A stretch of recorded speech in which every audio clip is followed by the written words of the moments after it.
Hey, thanks for tuning into the Retail Initiative. Honestly, I'm really excited about this one because I want to talk about the idea of taking risk. Before I jump into that, I do want to invite you. A few weeks ago, I did a free training that we got incredible feedback on around the ideas that it gave and the action that it's helped people take around growing your online sales in 2024. And so it's called the 2024 Ecom Success Masterclass. And if you want instant access, you can get it at madebycapital.com/2024. Again, that's madebycapital.com/2024. Now let's get into talking about, as you know, when you go into entrepreneurship and you start your own business, it requires a risk. For some people, it's a relatively small risk. And for some, it's like putting your life savings into something. And risk is always tied to reward. And I know that you know this, but I have to start with a little bit of that framing. And if you don't take risk, you can't get a reward. And so everything good that we have in our life really started there. Like, I love my marriage and my life and my family. Well, that all started by me taking a risk on asking my wife on a date. That was a seemingly small risk, but it still required one. And so now when we talk about business and we're heading into a recession and we're heading into a difficult period, how do we decide on okay, is it smart to take risks? Do I play it really safe? What do I do during these periods? I was talking to a retailer this week and they have an amazing social media presence. Their site is awesome and converting. Their customers are returning and buying again. They have all the writings on the wall of a brand that would do really well in paid ads. But the owner was like, honestly, it just terrifies me. If it doesn't work, it's scary. And what I end up doing is I overanalyze it so much that I end up doing nothing. And that was kind of a theme through her business, was she overanalyzed something so much. I think people call it paralysis by analysis. I know I've been stuck in that myself. And so let's talk through the lens that we can approach taking risks through, because what I'm not going to do here is encourage you to do stupid things and expect results.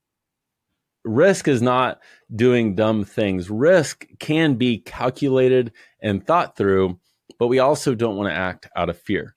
So first, I think it's important to look at two types of risk. There are two types of risk that we can take. One is a passive risk. And what a passive risk is you don't actively make a decision to do or not to do something. It just exists. Every day, would be an example. Every day I take a passive risk not to buy lottery tickets.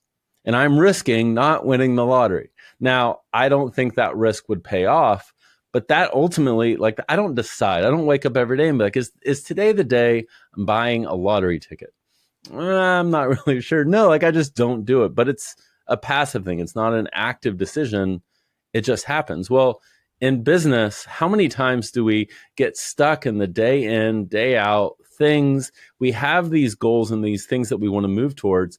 And we might even know that there's steps that are needed to get there, but we don't take action. And it's not that it was necessarily a calculated decision not to take action.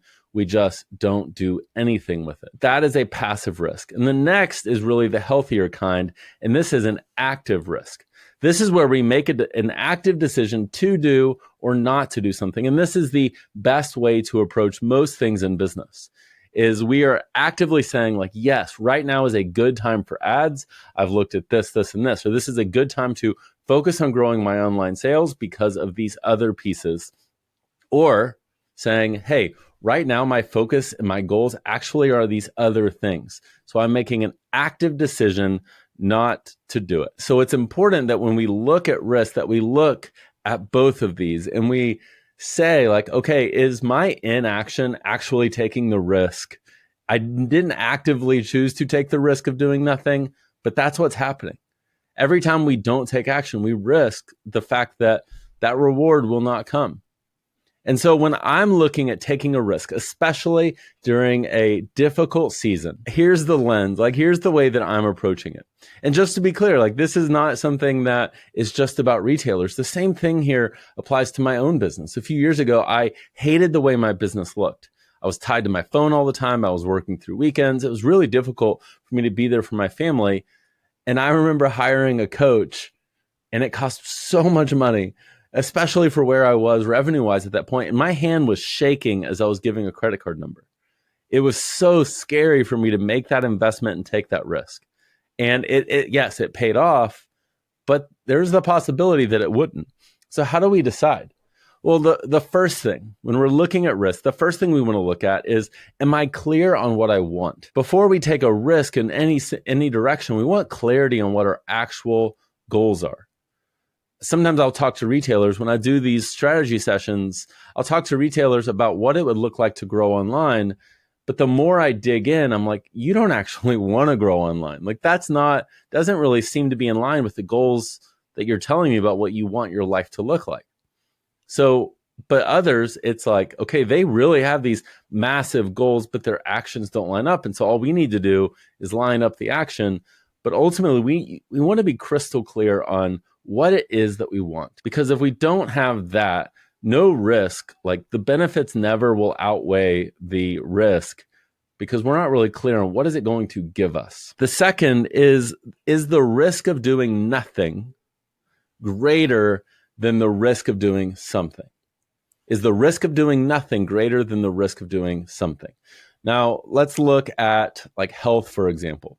If we have this goal of losing weight or getting in shape, is the risk of just doing nothing about it and ignoring it and pretending that our health is a non-issue, well, that risk is so much greater than the risk of starting a diet and not finishing, that the risk of going to the gym and not getting these amazing results.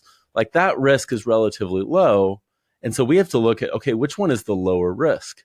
If we have this goal of increasing online sales, but we don't put the things in place that are going to help us do it, we actually end up taking a massive risk. If we're like, okay, I'm just going to see what happens this year. I'm going to keep doing what I was, and I'm going to hope for something different. We don't take action.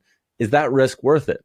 Or if we put those things in place, and is it going to give us a better result? What we have to look at is the risk of doing nothing greater. Because if it is, then it almost always means we need to do something. And then the last thing is, can I accept the worst case scenario here? Let's say we do all of those pieces and it doesn't pan out like we hoped. If I can accept that worst case scenario, it is definitely worth going into. And so like when I talk with people about ads and I'm like, hey, if this doesn't work for a few months, are you okay? Like, can you feed your family? Can you do these things? If the answer is no, then you probably shouldn't get into it, because it's difficult to think long-term about something when you have like really short-term needs. It's challenging to think about long-term strategy and like what's best for the business in the long run when I'm really worried about paying my electricity bill in a few weeks. And so typically, that's the fourth thing. And that's really the last area is, am I thinking short-term or long-term? If you run your business in a way that is just short-term decision after short-term decision, you're going to end up having a business that is nowhere near where you want to be. Instead, we have to say, okay, how can I make my short-term needs work? Like, how can I pay the electricity bill? But can I make decisions in a way that really fuels the business in the long haul? And look, this is difficult. And this is medicine I have to take myself. Like, we make an active decision to not take on clients that we don't think we can get results for. In the ads agency that we launched, like, we are beyond picky in who we take on, because we're not going to take people on if we're not 100% sure this is going to work. Now that hurts our revenue in 2024. That hurts our revenue in 2023. But when we're thinking long term, that makes for an amazing 2026. So in your business, what does that look like for you? What are the things that so for example, in the retail world, it's easy to focus on the short term by throwing in-store events that make you super busy, by doing pop-ups, by doing these things. And they're good. And I love all of those things, actually. But when they're done purely to meet some short-term need, and we never pull up and think, okay, but I know that long-term, I want our e-commerce sales to really be like a location. Well, then we need to dig into what's going to fuel that. And so I hope that this episode gives you some clarity on where to focus, because what you don't want is, when you look at risk, you never want to go in like either super excited or super scared. both of them to me are a little bit unhealthy. And the reason I say that is when you're excited, you kind of ignore the red flags. It's like a whirlwind romance. Like you ignore the things that you probably should be looking at. But when you're acting out of fear, you only look at the negative and you don't look at the positive. And so we want to force ourselves into the middle and look at it through like clear eyes and say like, okay, what's the downside? What's it going to take? Am I okay with that? Can I accept that? And what's the upside? What's the potential reward here?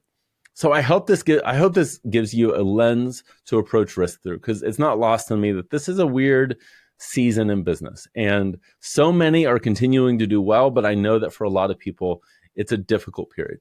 So I hope this is helpful. Can't wait to see you next time. And as always, the most helpful thing you can do for me is leave a review. Let us know how we're doing. If you love this, of course, like share it with your friends, and we will see you next week.